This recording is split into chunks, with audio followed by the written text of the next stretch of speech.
The silence in Alam Shah's grand mansion was deafening, broken only by the faint ticking of an ornate clock in the hallway. Zufishan sat on the edge of her massive bed, her bridal attire still on, though its intricate embroidery now seemed suffocating. The world she had known, the life she had dreamt of with Azar, felt like a distant memory. She stared at the crescent moon bracelet on her wrist, her only tether to the love she had lost. Tears welled up in her eyes as the reality of her situation sank deeper into her heart. She was married to a man she despised, a man who had destroyed everything she held dear. In another wing of the mansion, Alam Shah poured himself a drink, reveling in his victory. He had everything he wanted: wealth, power, and now Zufishan. Yet, a flicker of unease lingered in his mind. Her silent defiance during the wedding, the coldness in her eyes, he couldn't ignore it. Time will heal her, he told himself, taking a long sip. She will come to understand that I am the only one who can protect her, provide for her, love her. But deep down, he knew he would have to work harder to win her heart, a task far more difficult than orchestrating her marriage. The days that followed felt like an endless blur to Zufishan. The mansion, with its gilded walls and sprawling gardens, was nothing more than a cage. Alam Shah tried to bridge the gap between them, showering her with expensive gifts and attempting to engage her in conversation, but she remained distant. Zufishan, he said one morning as they sat at breakfast, I know this isn't what you wanted, but I promise to give you a life better than you could have imagined. I will make you happy. She met his gaze briefly, her eyes filled with a quiet strength. Happiness isn't something you can buy, Alam Shah, she replied, her voice steady but void of warmth, and it's not something you can steal. Her words cut through him like a knife. But he masked his frustration with a forced smile. You'll see, he said, trying to sound confident. You'll see that I can be the man you deserve. Far from the luxurious mansion, Azar was alive but in a grim situation. Held captive in a dark, windowless room, his thoughts were consumed by Zufishan. The memory of her laughter, her shy smiles, and the way her eyes sparkled when she talked about their future kept him going. His captors were ruthless, but they underestimated his resolve. Every day, Azar planned his escape, observing their routines, waiting for the perfect moment to act. One night, as he sat in the corner of his cell, he whispered to himself, Zufi, I will come back to you. I don't care what it takes, but I will not let Alam Shah win.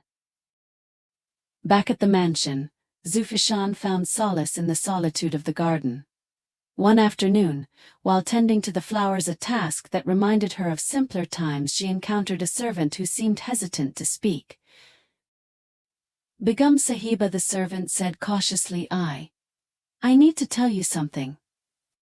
Zufishan looked up, her curiosity piqued. What is it? The servant glanced around nervously before whispering, I overheard something.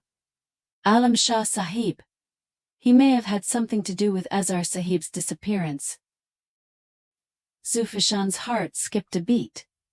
What are you saying? Do you know where Azar is? The servant shook his head. No, but I heard Alam Shah Sahib talking to someone on the phone.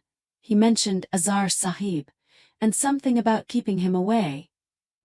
Zufishan's mind raced. Could Azar still be alive?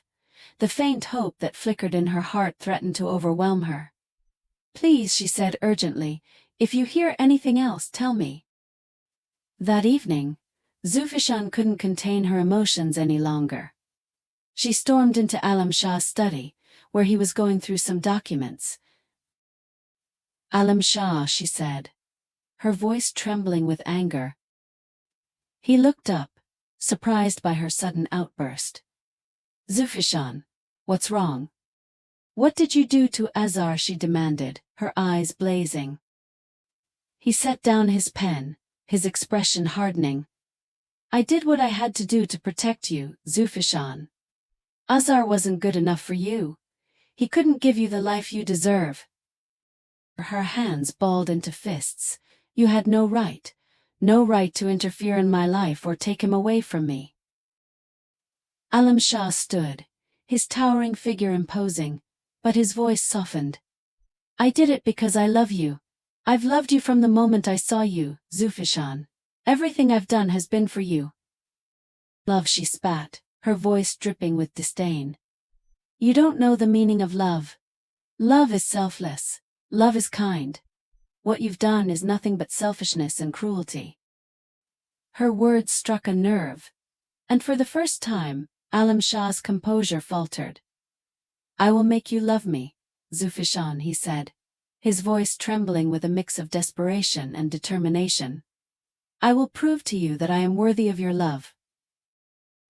That night, Zufishan sat in her room, her mind a whirlwind of emotions.